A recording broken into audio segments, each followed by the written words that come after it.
पंचायती चोणां लई अज नॉमिनेशन का आखिरी दिन विरोधी पार्टियां ने अपने उम्मीदवारों की नामजदगी यकीनी बनाने की कीती मांग। 15 अक्तूबर नूं होवेगी वोटिंग। अपने पिंड सतौज के लोगों को मिले सीएम भगवंत मान भाईचारक सांझ बनाए रखने की कीती अपील। कहा मैनूं पूरी उम्मीद सर्बसम्मति दे नाल चुनिया जाएगा सतौज का सरपंच। सर्बसम्मति करियो बोली न लगायो। सुच्चा सिंह लंघा दी अकाली दल च घर वापसी। लंघा दी पार्टी शामिल होने की बेनती बलविंदर सिंह भूंदड़ ने की मंजूर। आम वर्कर वजों करनगे काम। कथित वीडियो आने तो बाद अकाली दल ने लंघा नूं पार्टी चों कीता सी बाहर। रेलवे के कर्मचारियों को मिलेगा दिवाली का तोहफा। केंद्र सरकार ने 78 दिन के बोनस का कीता ऐलान। 11,72,000 तो बाद मुलाजमां नूं होवेगा फंड। दिल्ली के साबका मुख्यमंत्री अरविंद केजरीवाल अज खाली करेंगे सीएम रिहाइश। आप सांसद अशोक मित्तल के बंगले च होणगे शिफ्ट। परिवार के नाल रहेंगे केजरीवाल। लुधियाना च महिला पुलिस मुलाजम नाल लुट। 3 लुटेरिया ने खोया मंगलसूत्र। सीसीटीवी च कैद हुई तस्वीरां। पुलिस ने 3 मुलजम कीते काबू।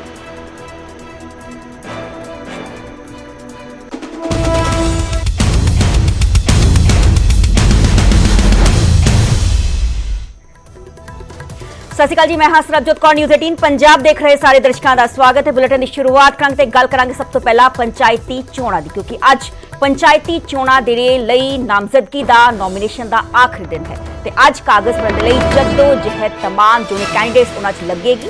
अजे तक अद्धे उम्मीदवारों ने ही दाखिल किए ने कागजात नॉमिनेशन पेपर्स ते विरोधी पार्टियां दे वल्लों उम्मीदवारों की नामजदगी यकीनी बनाने की मांग जो है वो की गई है।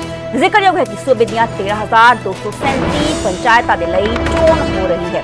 13,237 सरपंच अते 84,737 पंच चुने जाएंगे। 15 अक्तूबर को वोटिंग होएगी ते 15 अक्तूबर को ही वोटिंग खत्म होने तो बाद नतीजों का ऐलान जो है वो किया जाएगा। नामजदगी भरने का जो प्रोसेस है, प्रक्रिया है, 27 सितंबर को शुरू हुई। जिक्रयोग है कि 27 सितंबर तो लेके 4 अक्तूबर यानी कि आज आखिरी दिन है फाइलिंग ऑफ नॉमिनेशन पेपर्स का। हालांकि अकाली दल सुधार लहर के वलों मांग की गई सी आज जो म्याद है नॉमिनेशन पेपर्स फाइल करने की इसको 4 तो 5 दिन बढ़ाया जाए, क्योंकि हुणे तक काफ़ी कैंडिडेट्स ने जिन्होंने वलों एनओसीज उन्होंने नहीं मिलियां ते नामजदगी पत्र उन्होंने वलों नहीं भरे गए। अज आखिरी दिन है। जाहिर जी गल है कि जद्दोजहद होएगी नॉमिनेशन पेपर्स फाइल करने के लिए। विरोधी पार्टियों के वलों उम्मीदवारों की नामजदगी यकीनी बनाने की मांग जो है वो की गई है। ते कल यानी कि 5 तरीक को स्क्रूटनी होएगी, छांटी होएगी नॉमिनेशन पेपर्स की। 7 को विड्रॉल ऑफ नॉमिनेशन पेपर्स किया जाएगा। 15 तरीक को आउंदी 15 अक्तूबर को पंचायती चोणां दे लई वोटां पैणगियां ते उस दिन जो नतीजे ने वो ऐलाने जाने। देखना होएगा कि अज का की कुछ जो है सारा दिन का प्रोसैस रहिंदा है, क्योंकि अज आखिरी दिन है। जद्दोजहद लगेगी कि हर जो कैंडिडेट अपने नामजदगी पत्र भरना चाहता है वो अज छेती तो छेती नामजदगी पत्र भरे। ते इस दे विचाले कल पंजाब और हरियाणा हाईकोर्ट के वलों भी आदेश पंजाब सरकार को दिते गए सी कि जो चुल्ला टैक्स हद तक प्रोवाइड नहीं करवाया गया, जो तमाम कैंडिडेट्स अपने नॉमिनेशन पेपर्स फाइल करना चाहते हैं उन्होंने छेती तो छेती चुल्ला टैक्स की नो ड्यू सर्टिफिकेट प्रोवाइड करवाए जान, एनओसी प्रोवाइड करवाया जाए ताकि छेती तो छेती आ नॉमिनेशन पेपर्स फाइल कर सकते।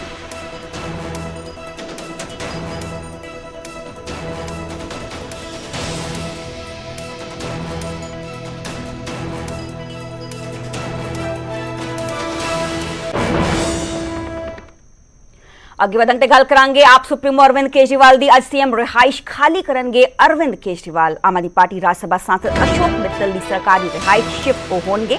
पंजाब तो आम आदमी पार्टी के राज्यसभा सांसद ने अशोक मित्तल फिरोजपुर रोड से बंगला नंबर 5 शिफ्ट होणगी। नवी रिहाइश उन्होंने है, नवा टिकाना है। आम आदमी पार्टी के मुख्य सकत्तर के काफी नजदीक है आकार, यानी कि आम आदमी पार्टी का जो दफ्तर है एग्जैक्टली बिल्कुल ही नेड़े है। केजरीवाल के विधानसभा हल्के नवी दिल्ली है, विधानसभा इलाके आंदा है। फिरोजपुर रोड दस दिए कि शराब घोटाले कई महीने जेल अंदर रह के निकले ने अरविंद केजरीवाल 17 सितंबर को मुख्यमंत्री के अहुदे तो उन्होंने वालों अस्तीफा दिता सी। निजमा मुताबिक उन्होंने सीएम रिहाइश खाली करना होगा, जिथे हुण नवे मुख्यमंत्री आदेशी शिफ्ट हो सकते हैं। अज जो रिहाइश है सीएम रेजिडेंस है अरविंद केजरीवाल के वालों खाली की जाएगी तो नवे ठिकाने शिफ्ट होंगे। आप दे राज्यसभा MP अशोक मित्तल की सरकारी रिहाइश वो शिफ्ट होंगे। नवा ठिकाना तो उन्होंने अरविंद केजरीवाल का आ होएगा।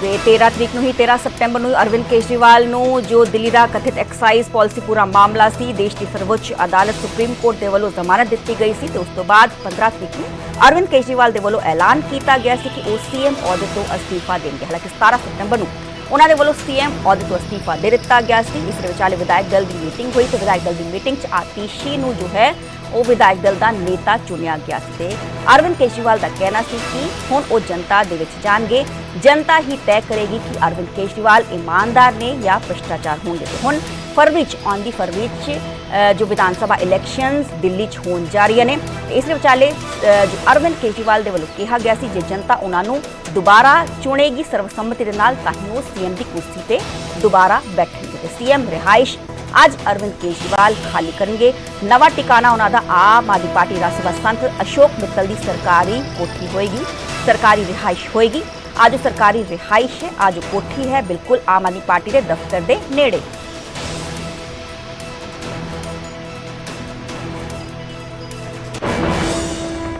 ਅੱਗੇ ਵਧਣ ਤੇ ਗੱਲ ਕਰਾਂਗੇ ਅਗਲੀ ਖਬਰ ਦਾ 5000 ਕਰੋੜ ਰੁਪਏ ਦੇ ਡਰੱਗ ਮਾਮਲੇ 'ਚ ਇੱਕ ਹੋਰ ਵੱਡੀ ਗ੍ਰਿਫਤਾਰੀ ਹੋਈ ਹੈ। ਵੱਡੀ ਖਬਰ ਅਸੀਂ ਜ਼ਿਕਰ ਕਰ ਰਹੇ ਦਿੱਲੀ ਡਰੱਗਸ ਮਾਮਲੇ 'ਚ 5ਵੀਂ ਗ੍ਰਿਫਤਾਰੀ ਹੋਈ ਹੈ ਤੇ ਅੰਮ੍ਰਿਤਸਰ ਤੋਂ ਜਤਿੰਦਰਪਾਲ ਸਿੰਘ ਉਰਫ ਜੱਸੀ ਗ੍ਰਿਫਤਾਰ ਕੀਤੇ ਗਏ ਨੇ ਪੁਲਿਸ ਦੇ ਵੱਲੋਂ। ਦਿੱਲੀ ਪੁਲਿਸ ਦੇ ਸਪੈਸ਼ਲ ਸੈੱਲ ਨੇ ਅੰਮ੍ਰਿਤਸਰ 에ਅਰਪੋਰਟ ਤੋਂ ਇਸ ਨੂੰ ਕਾਬੂ ਕੀਤਾ। ਜ਼ਿਕਰ ਜੋ ਹੈ ਕਿ ਯੂਕੇ ਭੱਜਣ ਦੀ ਕੋਸ਼ਿਸ਼ ਕਰ ਰਿਹਾ ਸੀ ਮੁਲਜ਼ਮ ਜੱਸੀ।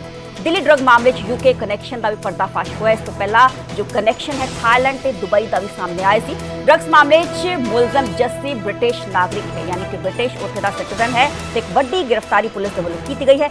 ਹਾਲ ਹੀ 'ਚ ਆ ਵੀ ਖਬਰ ਨਿਕਲ ਕੇ ਸਾਹਮਣੇ ਆਈ ਸੀ ਕਿ ਕਾਂਗਰਸੀ ਆਗੂ ਦਾ ਵੀ ਜੋ ਲਿੰਕ ਹੈ ਇਸ ਪੂਰੇ ਡਰੱਗ ਨੈਕਸਸ 'ਚ ਦੱਸਿਆ ਜਾ ਰਿਹਾ ਹੈ। 2000 ਤੋਂ ਵੱਧ ਕਰੋੜ ਦੀ ਆ ਵੱਡੀ ਕੋਕੀਨ ਹਾਲ ਹੀ 'ਚ ਦਿੱਲੀ ਤੋਂ ਗ੍ਰਿਫਤਾਰ ਕੀਤੀ ਗਈ ਸੀ, ਕਾਬੂ ਕੀਤੀ ਗਈ ਸੀ ਤੇ ਹੁਣ ਇੱਕ ਤੋਂ ਬਾਅਦ ਇੱਕ ਵੱਡੀ ਜੋ ਗ੍ਰਿਫਤਾਰੀਆਂ ਇਸ ਬਾਬਤ ਕੀਤੀਆਂ ਜਾ ਰਹੀਆਂ ਨੇ। ਹੁਣ ਤੱਕ ਦੀ ਇਸ ਵੇਲੇ ਦੀ ਸਭ ਤੋਂ ਵੱਡੀ ਜੋ ਹੈ ਰਿਕਵਰੀ ਪੁਲਿਸ ਦੇ ਵੱਲੋਂ ਕੀਤੀ गई। मेरे सहयोगी शंकर आनंद फोन लाइन पे जुड़े हुए हैं। शंकर, इस पूरे मामले में एक और बड़ी गिरफ्तारी, ब्रिटिश जो नागरिक है, सिटीजन है, उसको काबू किया गया है। जी, उस आरोपी का नाम है जितेंद्र गोगी उर्फ जस्सी नाम है और एक तरह कह सकते हैं कि दिल्ली पुलिस की स्पेशल सेल के द्वारा ये जिस तरह से कार्रवाई की जा रही है ये 5वीं गिरफ्तारी है। और जिस तरह से ड्रग्स रैकेट से जुड़े मामले में जिस तरह से एक बड़ा रैकेट का पर्दाफाश किया गया और जिस तरह तकरीबन 5000 रुपए का जो लेन देन है, जिस तरह से बाकायदा एक ड्रग्स का जो कारोबार है, इस मामले का जिस तरह से खुलासा किया गया है तो एक तरह से कह सकते हैं कि इस मामले में उन तमाम कनेक्शन को खंगाला जा रहा है कि जिसकी जड़ में ये सारी चीजें चल रही थी। और एक तरह से कह सकते हैं कि इस मामले में जिस तरह से कुछ अन्य आरोपियों को भी तलाशा जा रहा है जो कुछ अलग अलग राज्यों में जिसके कनेक्शन हैं, खास तौर पर इस मामले में जिस तरह से Dubai connection, Mumbai connection, Uttar Pradesh और दिल्ली हरियाणा का जो कनेक्शन है निकल के सामने आया है, तो कह सकते हैं कि आने वाले दिनों में कुछ अन्य आरोपियों की भी गिरफ्तारी इस मामले में संभव है। लेकिन जिस तरह से शुरुआती तौर पर 4 आरोपियों की गिरफ्तारी हुई और जब उसे इस मामले में पड़ताल की गई तो उसी दौरान में पता चला कि जितेंद्र गोगी उर्फ जस्सी जो अमृतसर में रह रहा है, हालांकि ये विदेश से यहाँ इंडिया आया था और यहाँ शंकर, ये जो बड़ी रिकवरी की गई है ये इसको मुंबई में भेजा जाना था, क्या मुंबई कनेक्शन भी सामने आ पाया है कि मुंबई में कहाँ ये जो कोकीन थी भेजी जानी थी? देखिए, मुंबई कनेक्शन जो है वो निकल के तो सामने आया है और इस मामले पर अब दिल्ली पुलिस की स्पेशल सेल के जो तफ्तीश करता है वो मुंबई भी रवाना हो चुके हैं और मुंबई से जुड़े हुए हर कनेक्शन और आरोपियों से पूछताछ की जो प्रक्रिया है वो चल रही है।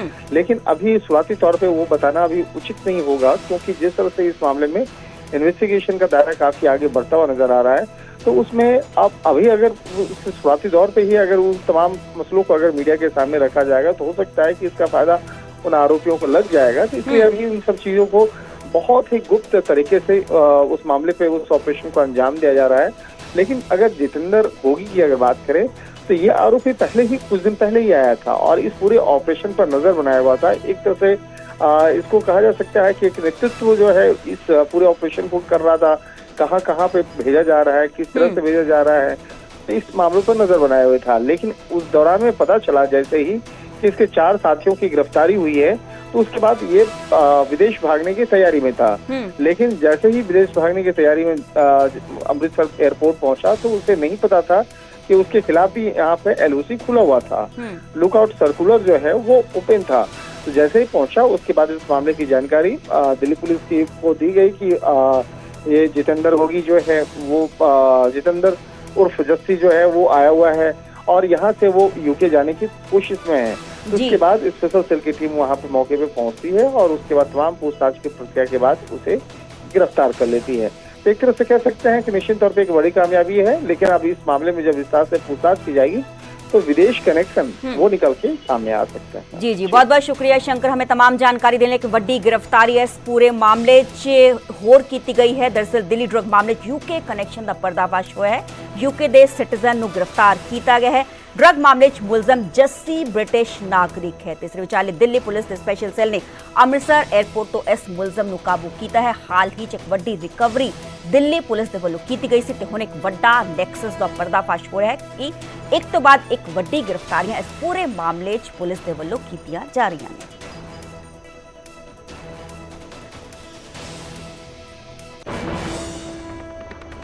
अगे ਵਧਣ ਤੇ ਗੱਲ ਕਰਾਂਗੇ ਸੁੱਚਾ ਸਿੰਘ ਲੰਗਾ ਦੀ ਘਰ ਵਾਪਸੀ हुई है। श्रोमणी अकाली दल उन्हों के वालों घर वापसी की गई है। विचाले जो श्रोमणी अकाली दल का कहना है कि बलविंदर सिंह भुंदड़ का कहना है कि जो सुच्चा सिंह लंगा के वालों इच्छा जताई गई थी, भुंदड़ ने लंगा की बेनती मान ली है। आम वर्कर के वजों अकाली दल च काम करनगे लंगा।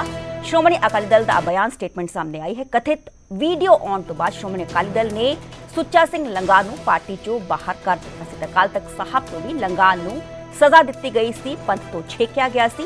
पंथ तो छेके सन सुच्चा सिंह लंगा ते कुछ समा पहला ही लंगा दी पंथ च वापसी भी हुई सी। जिक्रयोग है कि जिमनी चोण दे लई डेरा बाबा नानक तो उम्मीदवार हो सकते हैं श्रोमणी अकाली दल के। कुछ दिन पहला दी तस्वीरां जो कि सुच्चा सिंह लंगा अकाल तख्त साहब भी उत्थे पहुंचे सी, क्योंकि स्पष्टीकरण इन्हां दे वल्लों सौंपिया गया सी। 2017 का पूरा मामला है जो कि सुच्चा सिंह लंगा दी एक जो है वीडियो वायरल हुई सी। हालांकि एक महिला दे वल्लों रेप के इल्जाम लगाए गए सी। पूरा मामला कोर्ट तक भी गया सी। हालांकि 2018 जो गुरदासपुर की कोर्ट है उसने सुच्चा सिंह लंगा नूं बरी कर दिता सी ते उस तो बाद इन्हां नूं पंथ तो छेकिया भी गया सी। सज़ा भी धार्मिक सज़ा भी लगाई गई सी। पर हुण सुच्चा सिंह लंगा दे वल्लों इच्छा जताई गई सी कि वह अकाली दल शामिल होना चाहते हैं। अब बलविंदर सिंह भुंदड़ दे वल्लों कहा गया। हालांकि उन्होंने कहा है कि बलविंदर सिंह भुंदड़ की बेनती मान ली गई है तो उन्होंने श्रोमणी अकाली दल शामिल करवा लिया गया है। इस विचाले तमाम तस्वीरें तुसीं वेख पा रहे हो। श्रोमणी अकाली दल दे वल्लों ट्वीट भी किया गया सी कि सुच्चा सिंह लंगा दे वल्लों घर वापसी की मांग की गई सी तो उन्हां दी जो बेनती है उसनूं कबूल लिया गया।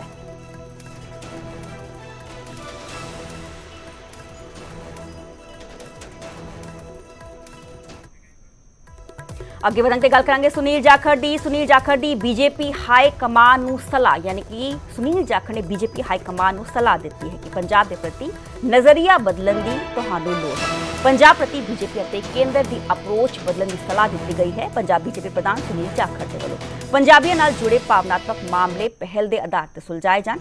जाखड़ ने पीएम नरेंद्र मोदी और अमित शाह के नाल मुलाकात सुझाव दिते हैं। जिक्र जो है कि काफ़ी समय तो पार्टी दी बैठकों तो दूर चल रहे हैं सुनील जाखड़। सूत्रों मुताबिक जाखड़ ने किसानों का मुद्दा भी चुक्या, नाल ही राम रहीम नूं वार-वार मिल रही पैरोल का मुद्दा भी सुनील जाखड़ के वालों चुक्या गया। ते नज़रिया बदलने की सलाह जो है वो पंजाब बीजेपी प्रधान सुनील जाखड़ के वालों देश के गृह मंत्री अमित शाह ते पीएम नरेंद्र मोदी नूं दी गई है। जिक्रयोग है कि कितना किते पार्टी तो नाराज चल रहे हैं। हालांकि उन्होंने कहना है कि तमाम जो किसानी नाल जुड़े मसले ने वो सुलझाए हुण तक नहीं गए।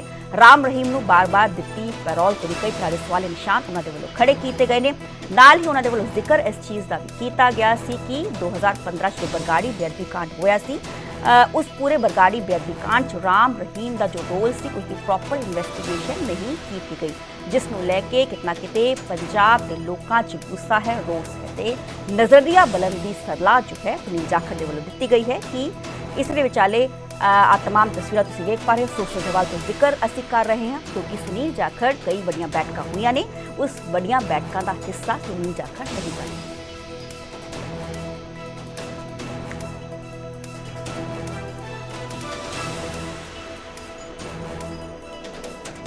जो जाखड़ साहब कह रहे हैं कि काम करने का तरीका बदल लांगे तो लोगों का भी नज़रिया बदलेगा निश्चित है। और सानू पंजाब के हितों लिए सीधी गल करनी पैनी है। इस वे पंजाब की स्थिति पूरी नाजुक है। मैं समझदा जाखड़ साहब ने जो भी गल्लां कीतियां ने वो बिल्कुल दुरुस्त ने, ठीक ने और उस उन्हां ते अमल होना चाहिए। जे कर लांगे तो पंजाब की भी बेहतरी है, बीजेपी की भी बेहतरी है ਔਰ ਪੰਜਾਬ ਦੀ ਜਨਤਾ ਦੀ ਵੀ। ਜੇਕਰ ਇੰਨੀ ਚੇਤਾ ਤੁਹਾਨੂੰ ਪਤਾ ਹੈ ਤੇ ਬੀਜੇਪੀ ਦੀ ਜਾਖੜ ਸਾਹਿਬ ਬਹਿ ਕੇ ਕਰਨ ਕੀ ਰਹੇ ਹੋ ਤੁਸੀਂ ਕੰਮ ਵੀ ਕੋਈ ਨਹੀਂ ਕਰਦੇ। ਤੁਹਾਨੂੰ ਬੀਜੇਪੀ ਤੋਂ ਫੌਰੀ ਤੌਰ ਤੇ ਅਸਤੀਫਾ ਦੇਣਾ ਚਾਹੀਦਾ, ਕਿਉਂਕਿ ਬੀਜੇਪੀ ਨੇ ਫਿਲਮ ਦੇਖੀ ਹੈ ਹਮ ਨਹੀਂ ਸੁਧरेंगे। ਇਹ ਬੀਜੇਪੀ ਸੁਧਰਨ ਵਾਲੀ ਨਹੀਂ ਹੈ। ਤੁਸੀਂ ਜਿੰਨੀਆਂ ਮਰਜ਼ੀ ਚਿੱਠੀਆਂ ਲਿਖ ਲਓ, ਜਿੰਨੇ ਮਰਜ਼ੀ ਵਿਰੋਧ ਜਤਾ ਲਓ, ਅਗਰ ਵਿਰੋਧ ਜਤਾਣਾ ਹੈ ਤੇ ਬੀਜੇਪੀ ਤੋਂ ਬਾਹਰ ਆ ਕੇ ਵਿਰੋਧ ਜਤਾਓ। ਪੰਜਾਬ ਬੀਜੇਪੀ ਦੇ ਪ੍ਰਧਾਨ ਸੁਨੀਲ ਜਾਖੜ ਜੀ ਨੇ ਕੇਂਦਰ ਦੀ ਲੀਡਰਸ਼ਿਪ ਨੂੰ ਸ਼ੀਸ਼ਾ ਦਿਖਾਉਣ ਦੀ ਕੋਸ਼ਿਸ਼ ਕੀਤੀ ਹੈਗੀ ਹੈ। ਉਹਨਾਂ ਨੇ ਉਹਨਾਂ ਨੂੰ ਦੱਸਣ ਦੀ ਕੋਸ਼ਿਸ਼ ਕੀਤੀ ਹੈ ਕਿ ਜਿਹੜੀ ਤੁਹਾਡਾ ਨਜ਼ਰੀਆ ਹੈਗਾ, ਤੁਹਾਡੀ ਸੋਚ ਹੈਗੀ ਹੈ, ਉਹ ਪੰਜਾਬ ਦੇ ਪ੍ਰਤੀ ਠੀਕ ਨਹੀਂ ਹੈਗੀ ਹੈ, ਉਹਨੂੰ ਬਦਲਣ ਦੀ ਜ਼ਰੂਰਤ ਹੈਗੀ ਹੈ। ਜੇਕਰ ਤੁਸੀਂ ਪੰਜਾਬ ਦੇ ਪ੍ਰਤੀ ਨਜ਼ਰੀਆ ਬਦਲ ਦਿਓ, ਪੰਜਾਬ ਦੇ ਨਜ਼ਾਰੇ ਆਪੇ ਬਦਲ ਜਾਣਗੇ। ਜੇ ਉਹਨਾਂ ਨੇ ਕਹੀ ਹੈ ਤੇ ਚੰਗੀ ਗੱਲ ਆ, ਔਰ ਅਸੀਂ ਆਸ ਕਰਦੇ ਹਾਂ ਕਿ ਅਸੀਂ ਤੇ ਆਪ ਸਮਝਾ ਕੇ ਇਹ ਗੱਲਾਂ ਥੱਕ ਗਏ ਸੀ ਕਿ ਪੰਜਾਬ ਨੇ ਬੜਾ ਜਿਹੜਾ ਹੈਗਾ ਵੱਡੀਆਂ ਜ਼ਿੰਮੇਵਾਰੀਆਂ ਔਖੇ ਹਾਲਾਤਾਂ ਦੇ ਵਿੱਚ ਨਿਭਾਈਆਂ ਨੇ। ਇਹਦੇ ਨਾਲ ਇਸ ਤਰ੍ਹਾਂ ਦਾ ਸਲੂਕ ਨਹੀਂ ਹੋਣਾ ਚਾਹੀਦਾ। ਜੇ ਉਹਨਾਂ ਨੇ ਕਿਹਾ ਤੇ ਅਸੀਂ ਉਹਨਾਂ ਦੇ ਧੰਨਵਾਦੀ ਹਾਂ, ਅੱਛੀ ਗੱਲ ਹੈ, ਚੰਗੀ ਗੱਲ ਹੈ। ਅੱਗੇ ਵਧਦੇ ਗੱਲ ਕਰਾਂਗੇ ਕੇਂਦਰ ਕੈਬਨਿਟ ਦੀ। ਕੇਂਦਰ ਕੈਬਨਿਟ ਦੇ ਵੱਲੋਂ ਵੱਡੇ ਫੈਸਲੇ ਲਗਾਏ ਨੇ। ਦਰਅਸਲ ਕੇਂਦਰ ਨੇ ਕਿਸਾਨਾਂ ਨੂੰ ਲੈ ਕੇ ਇੱਕ ਵੱਡਾ ਫੈਸਲਾ ਕੀਤਾ ਹੈ। ਕੈਬਨਿਟ ਨੇ ਕ੍ਰਿਸ਼ੀ ਉੱਨਤੀ ਯੋਜਨਾ ਨੂੰ ਮਨਜ਼ੂਰੀ ਦੇ ਦਿੱਤੀ ਹੈ। 1,13,000 ਕਰੋੜ ਦੀ ਯੋਜਨਾ ਨੂੰ ਮਨਜ਼ੂਰੀ ਕੇਂਦਰੀ ਕੈਬਨਿਟ ਦੇ ਵੱਲੋਂ ਦਿੱਤੀ ਗਈ ਹੈ। ਦਰਅਸਲ ਨੈਸ਼ਨਲ ਮਿਸ਼ਨ ਆਫ ਖਾਦ ਤੇਲ ਸਕੀਮ ਨੂੰ ਆ ਮਨਜ਼ੂਰੀ ਦਿੱਤੀ ਗਈ ਹੈ। 10,103 ਕਰੋੜ ਦੀ ਖਾਦ ਤੇਲ ਯੋਜਨਾ ਹੋਵੇਗੀ। ਰੇਲਵੇ ਕਰਮੀਆਂ ਦੇ ਲਈ ਵੀ 78 ਦਿਨ ਦੇ ਬੋਨਸ ਦਾ ਐਲਾਨ ਜੋ ਹੈ ਉਹ ਕੇਂਦਰ ਕੈਬਨਿਟ ਦੇ ਵੱਲੋਂ ਕੀਤਾ ਗਿਆ ਹੈ।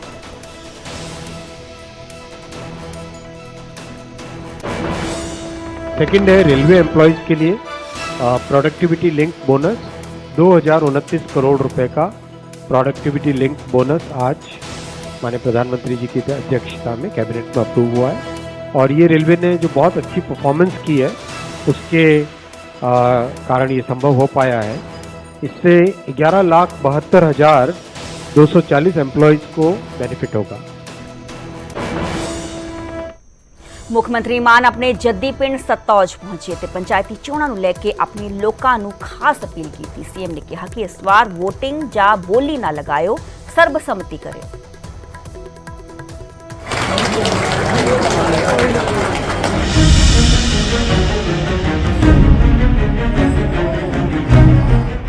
ਸਿਹਤਯਾਬ ਹੋਣ ਤੋਂ ਬਾਅਦ ਮੁੱਖ ਮੰਤਰੀ ਮਾਨ ਪਹਿਲੀ ਵਾਰ ਕਿਸੇ ਪਬਲਿਕ ਮੀਟਿੰਗ ਦੇ ਵਿੱਚ ਗਏ। ਸੀਐਮ ਨੇ ਪਹਿਲੀ ਮੀਟਿੰਗ ਆਪਣੇ ਪਿੰਡ ਸਤੌਜ ਦੇ ਵਿੱਚ ਕੀਤੀ। ਕੋਈ ਸਟੇਜ ਨਹੀਂ ਸੀ, ਕੋਈ ਰੈਲੀ ਵਰਗਾ ਮਾਹੌਲ ਨਹੀਂ ਸੀ। ਮੁੱਖ ਮੰਤਰੀ ਮਾਨ ਨੇ ਮੰਜੇ ਤੇ ਬੈਠ ਕੇ ਪਿੰਡ ਵਾਸੀਆਂ ਦੇ ਨਾਲ ਸੰਵਾਦ ਰਚਾਇਆ। ਪੰਚਾਇਤ ਵਰਗਾ ਮਾਹੌਲ ਸੀ ਅਤੇ ਮੁੱਦਾ ਵੀ ਨਵੀਂ ਪੰਚਾਇਤ ਚੁਣਨ ਦਾ ਸੀ। ਸੀਐਮ ਨੇ ਪਿੰਡ ਵਾਸੀਆਂ ਨੂੰ ਅਪੀਲ ਕੀਤੀ ਕਿ ਇਸ ਵਾਰ ਸਰਬਸੰਮਤੀ ਦੇ ਨਾਲ ਪਿੰਡ ਦੀ ਪੰਚਾਇਤ ਚੁਣੀ ਜਾਵੇ ਤਾਂ ਜੋ ਘੱਟੋ ਘੱਟ ਉਹ ਇਹ ਕਹਿ ਸਕਣ ਕਿ ਉਹਨਾਂ ਦੇ ਖੁਦ ਦੇ ਪਿੰਡ ਵਿੱਚ ਸਰਬਸੰਮਤੀ ਹੋਈ ਹੈ। ਸਿਆਣੇ ਬਣੋ, ਪਿੰਡ ਦਾ ਨਾਮ ਬਹੁਤ ਵੱਡਾ ਉੱਚਾ ਹੋ ਜਾਊਗਾ। ਕੱਲ ਨੂੰ ਆਖਰੀ ਦਿਨ ਹੈ, ਕਾਗਜ਼ ਕੋਈ ਹੋਰ ਨਾ ਭਰਿਓ। ਜਿਹਨੇ ਕੋਈ ਭਰਤੇ ਮੇਰੀ ਹੱਥ ਬੰਨ ਕੇ ਬੇਨਤੀ ਹੈ, ਉਹ 7 ਤਰੀਕ ਨੂੰ ਵਾਪਸ ਲੈ ਕੇ ਪਿੰਡ ਦਾ ਟੌਰ ਬਣਾਓ। ਮੈਂ ਵੀ ਫਿਰ ਇਹ ਕਹਿਣ ਜੋਗਾ ਹੋਊਗਾ ਕਿ ਘੱਟੋ ਘੱਟ ਮੈਂ ਆਪਦੇ ਪਿੰਡ ਤਾਂ ਕਰਾ ਲਈ, ਨਹੀਂ ਤਾਂ ਕਹਿਣਗੇ ਤੂੰ ਪਹਿਲਾਂ ਆਪਦੇ ਪਿੰਡ ਕਰਾ। ਮੁੱਖ ਮੰਤਰੀ ਨੇ ਇਹ ਵੀ ਅਪੀਲ ਕੀਤੀ ਕਿ ਸਰਬਸੰਮਤੀ ਕਰਨੀ ਹੈ, ਸਰਪੰਚੀ ਲਈ ਬੋਲੀ ਨਹੀਂ ਲਾਉਣੀ ਕਿਉਂਕਿ ਲੋਕਤੰਤਰ ਦੇ ਖਿਲਾਫ ਹੈ। ਮੈਂ ਤੁਹਾਨੂੰ ਕੋਈ ਦਬਾਅ ਨਹੀਂ ਪਾਉਣਾ ਹੈ। ਮੈਂ ਪੰਜਾਬ ਦਾ ਮੁੱਖ ਮੰਤਰੀ, ਮੈਂ ਦਬਾਅ ਨਹੀਂ ਪਾ ਸਕਦਾ। ਨਾ ਹੀ ਮੈਂ ਉਸ ਗੱਲ ਦੇ ਹੱਕ 'ਚ ਆ ਕੇ ਬੋਲੀਆਂ ਲਾਓ ਤੇ 2 ਕਰੋੜ ਰੁਪਇਆ ਦੇਤਾ ਜੀ ਸਰਪੰਚ ਬਣ ਜਾ, ਫਿਰ ਤਾਂ ਪੈਸੇ ਵਾਲੇ ਬਣ ਜਾਣਗੇ ਯਾਰ। ਫਿਰ ਤਾਂ ਐਮਐਲਏ ਤੇ ਹੀ ਜੁੜ ਲਿਆ ਕਰੋਗੇ ਤੁਸੀਂ।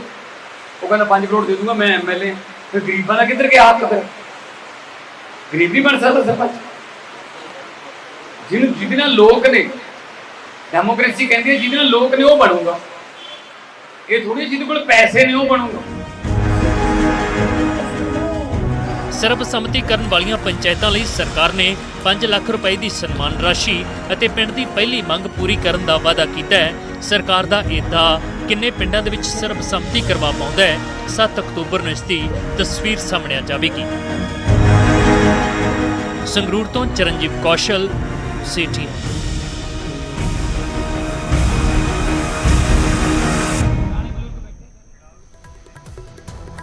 ਹੁਣ ਗੱਲ ਕਰਦੇ ਹਾਂ ਸੂਬੇ ਚੋਣ ਵਾਲੀਆਂ ਪੰਚਾਇਤੀ ਚੋਣਾਂ ਦੀ, ਜਿਸ ਨੂੰ ਲੈ ਕੇ ਦਾਖਲ ਪਟੀਸ਼ਨਾਂ ਦਾ ਹਾਈ ਕੋਰਟ ਨੇ ਨਿਪਟਾਰਾ ਕੀਤਾ, ਜਿਸ ਨਾਲ ਚੋਣਾਂ ਲਈ ਰਾਹ ਪੱਧਰਾ ਹੋ ਗਿਆ।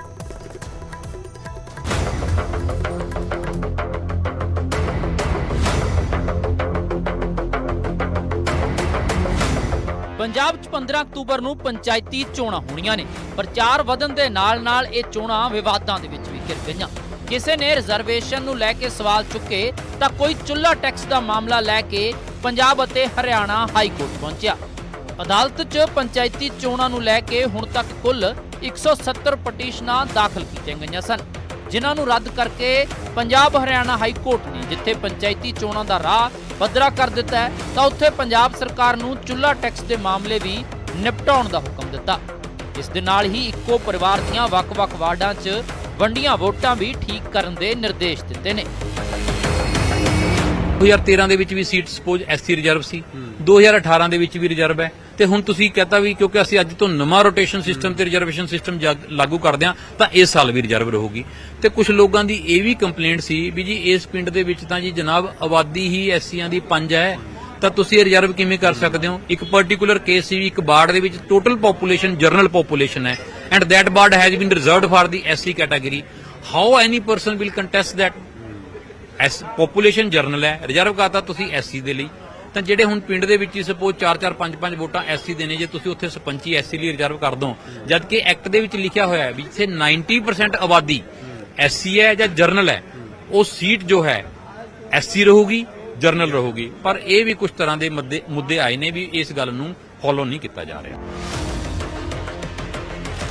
ਉਧਰ ਇਸੇ ਵਿਚਾਲੇ ਗੁਰਦਾਸਪੁਰ ਦੇ ਪਿੰਡ ਹਰਦੋਰਵਾਲ 'ਚ ਸਰਪੰਚੀ ਲਈ 2 ਕਰੋੜ ਰੁਪਏ ਦੀ ਬੋਲੀ ਦਾ ਮਾਮਲਾ ਵੀ ਗਰਮਾਇਆ, ਜਿਸ ਤੇ ਹਾਈ ਕੋਰਟ ਨੇ ਸੁਣਵਾਈ ਕੀਤੀ ਤੇ ਪੰਜਾਬ ਚੋਣ ਕਮਿਸ਼ਨ ਨੂੰ ਇਸ ਮਾਮਲੇ ਦਾ ਨਿਪਟਾਰਾ ਕਰਨ ਦਾ ਹੁਕਮ ਦਿੱਤਾ।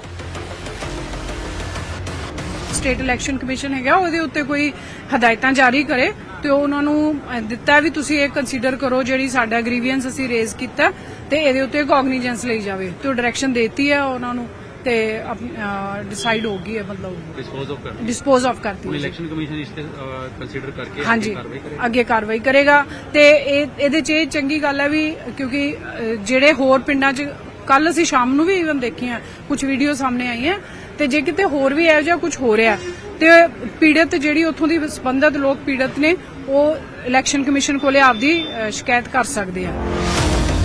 ਖੈਰ ਅਦਾਲਤ ਨੇ ਪੰਚਾਇਤੀ ਚੋਣਾਂ ਦੇ ਖਿਲਾਫ ਪਟੀਸ਼ਨਾਂ ਦਾ ਨਿਪਟਾਰਾ ਕਰਕੇ ਚੋਣਾਂ ਦਾ ਰਾਹ ਸਾਫ਼ ਕਰ ਦਿੱਤਾ ਹੈ ਤੇ ਹੁਣ 15 ਅਕਤੂਬਰ ਨੂੰ ਪੰਚਾਇਤਾਂ ਦੀਆਂ ਚੋਣਾਂ ਹੋਣਗੀਆਂ, ਜਿਨ੍ਹਾਂ 'ਚ ਕੁੱਲ 1 ਕਰੋੜ 33 ਲੱਖ ਵੋਟਰ ਆਪਣੇ ਅਧਿਕਾਰ ਦੀ ਵਰਤੋਂ ਕਰਨਗੇ। ਇਸ ਦੇ ਨਤੀਜੇ 15 ਅਕਤੂਬਰ ਨੂੰ ਹੀ ਐਲਾਨੇ ਜਾਣਗੇ। ਚੰਡੀਗੜ੍ਹ ਤੋਂ ਉਮੇਸ਼ ਸ਼ਰਮਾ, ਨਿਊਜ਼ 18।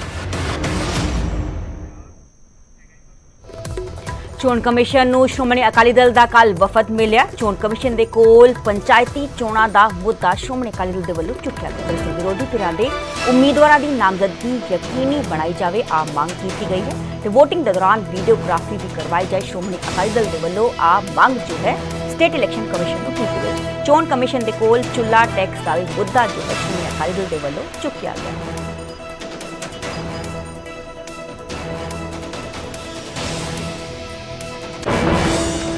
ਬੜੀ ਪਰੇਸ਼ਾਨੀ ਸਾਡੇ ਲੋਕਾਂ ਨੂੰ ਆ ਰਹੀ ਸੀ ਤੇ ਲੋਕੀ ਨਾਮਜ਼ਦਗੀ ਪੱਤਰ ਜ਼ਿਆਦਾਤਰ ਹੁਣ ਤੱਕ ਦਾਖਲ ਨਹੀਂ ਕਰ ਪਾਏ ਤੇ ਕੱਲ ਹੁਣ ਲਾਸਟ ਡੇ ਹੈ ਤੇ ਹੁਣ ਜੋ ਤਿਆਰੀਆਂ ਹੋ ਰਹੀਆਂ ਰੂਲਿੰਗ ਪਾਰਟੀਆਂ ਵੱਲੋਂ ਤੇ ਕੱਲ ਬਹੁਤ ਥਾਵਾਂ ਦੇ ਉੱਤੇ ਇਦਾਂ ਦੇ ਸੰਕੇਤ ਮਿਲ ਰਿਹਾ ਕਿ ਅਸੀਂ ਵਿਰੋਧੀ ਪਾਰਟੀਆਂ ਦੇ ਉਮੀਦਵਾਰਾਂ ਨੂੰ ਉੱਥੇ ਤੱਕ ਪਹੁੰਚਣ ਨਹੀਂ ਦੇਣਾ, ਕਿਸੇ ਦੇ ਰਾਹ 'ਚ ਪੇਪਰ ਖੋਹਣੇ ਆ, ਕਿਸੇ ਨੂੰ ਧਮਕਾਉਣਾ ਆ। ਅਸੀਂ ਜਿਹੜੀ ਮੁੱਖ ਤੌਰ ਦੇ ਉੱਤੇ ਉਹਨਾਂ ਨੂੰ ਮੰਗ ਕੀਤੀ ਹੈ ਕਿ ਜਿੰਨੇ ਵੀ ਥਾਵਾਂ ਦੇ ਉੱਤੇ ਪੰਜਾਬ ਦੇ ਵਿੱਚ ਨਾਮਜ਼ਦਗੀਆਂ ਦਾਖਲ ਹੋਣੀਆਂ, ਕਮਿਸ਼ਨ ਇਸ ਚੀਜ਼ ਨੂੰ ਇਨਸ਼ੋਰ ਕਰੇ, ਥੱਲੇ ਜ਼ਿਲ੍ਹਾ ਪ੍ਰਸ਼ਾਸਨ ਨੂੰ ਸਖਤੀ ਨਾਲ ਆਦੇਸ਼ ਦੇਵੇ ਕਿ ਜਿਹੜੀ ਫ੍ਰੀ ਮੂਵਮੈਂਟ ਹੈ ਕਿਸੇ ਵੀ ਜਿਹੜਾ ਉਮੀਦਵਾਰ ਦੀ ਘਰ ਤੋਂ ਲੈ ਕੇ ਤੇ ਉਹਦੇ ਨਾਮਜ਼ਦਗੀ ਪੱਤਰ ਦਾਖਲ ਕਰਨ ਤੱਕ ਕਿਤੇ ਵੀ ਕਿਸੇ ਤਰ੍ਹਾਂ ਦੀ ਆਲੇ ਦੁਆਲੇ ਵੀਡੀਓ ਦਫ਼ਤਰ ਦੇ ਜਾਂ ਜਿੱਥੇ ਨਾਮਜ਼ਦਗੀ ਪੱਤਰ ਦਾਖਲ ਹੁੰਦੇ ਆ ਉਹ ਨਹੀਂ ਹੋਣੀ ਚਾਹੀਦੀ। ਔਰ ਜੇ ਕਿਸੇ ਜਗ੍ਹਾ ਤੇ ਬਦਮਾਸ਼ੀ ਕੀਤੀ ਜਾਂਦੀ ਹੈ, ਕੋਈ ਇੰਟੀਮੀਡੇਟ ਕਰਨ ਦੀ ਕੋਸ਼ਿਸ਼ ਕੀਤੀ ਜਾਂਦੀ ਹੈ, ਕੋਈ ਧੱਕੇਸ਼ਾਹੀ ਕਰਨ ਦੀ ਕੋਸ਼ਿਸ਼ ਕੀਤੀ ਜਾਂਦੀ ਹੈ ਤੇ ਉੱਥੇ ਤੁਰੰਤ ਜਿਹੜਾ ਜ਼ਿਲ੍ਹਾ ਪ੍ਰਸ਼ਾਸਨ ਹੈ ਉਹ ਹਰਕਤ ਦੇ ਵਿੱਚ ਆਵੇ ਤੇ ਇਨਸ਼ੋਰ ਕਰੇ ਕਿ ਜੇ ਕਿਸੇ ਦੇ ਨਾਮਜ਼ਦਗੀ ਪੱਤਰ ਖੋਹ ਵੀ ਲਏ ਗਏ ਆ ਤੇ ਉਹਨੂੰ ਐਕਸਟਰਾ ਟਾਈਮ ਭਾਵੇਂ ਦੇਣਾ ਪਵੇ, ਉਹਦੇ ਨਾਮਜ਼ਦਗੀ ਪੱਤਰ ਜਿਹੜੇ ਆ ਉਹ ਹਰ ਹਾਲਤ ਦੇ ਵਿੱਚ ਜਿਹੜੇ ਆ ਉਹ ਦਾਖਲ ਕਰਾਏ ਜਾਣ।